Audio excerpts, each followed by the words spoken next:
1994. Immediately afterwards,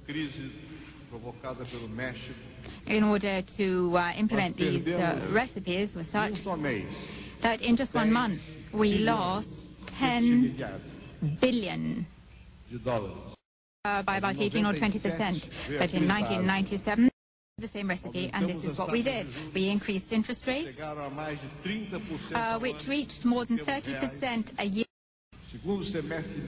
We got to the second half of 1998, last year. For my re-election, we lost in just 1 month $20 billion. Then the elections came. Perhaps if the elections had come a few months were devastating. In January of this year, the real was devalued by about 40%, to a level of 50% this year. Again, the interest rates went to 45%. I'd like to ask you, until when are we going to have got to think of the most, not just the most orthodox economists, but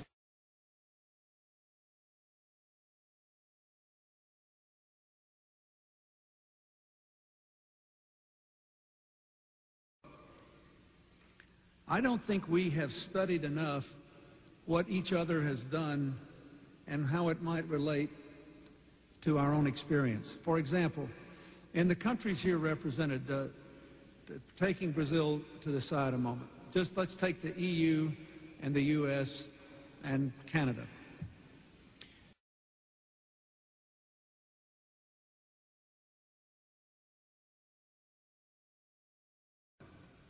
Now, let's go to the global issues and the issues represented here by Brazil.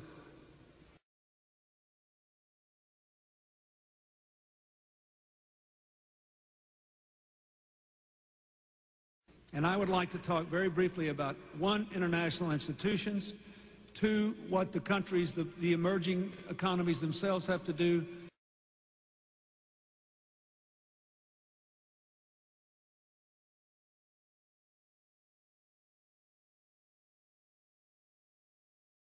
can Enrique do things that would help this? Chile had a capital control system that worked pretty well to try to regulate radical movements of money in and out of the country. But the only reason it worked well is Chile had a system that was recognized as having integrity and effectiveness, so that people still wanted to put their money there, even if there was some control on how rapidly it could move in and out.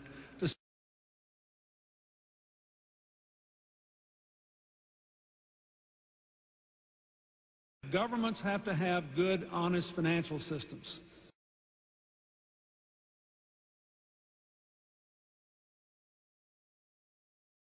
You can't make people keep their money in a place they no longer have confidence in.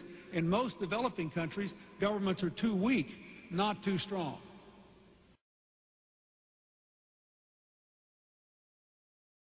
But here's Uganda proving that you can get the rate down, and oh, by the way, they have economic growth at 5% or 6% a year. So national policies matter. I have been in Sao Paulo and Rio, two of the largest cities in the world, two of the most wonderful places on earth, but there are millions of children there that will have no future unless their families can make a decent living. Now,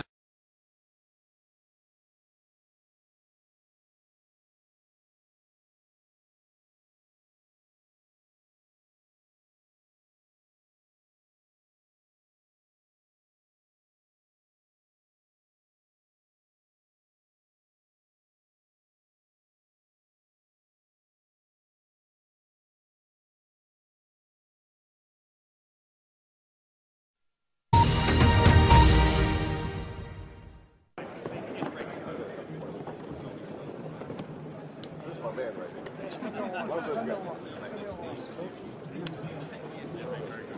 The most popular politician on earth. Right? Most popular long-term politician. It's because of his good looks.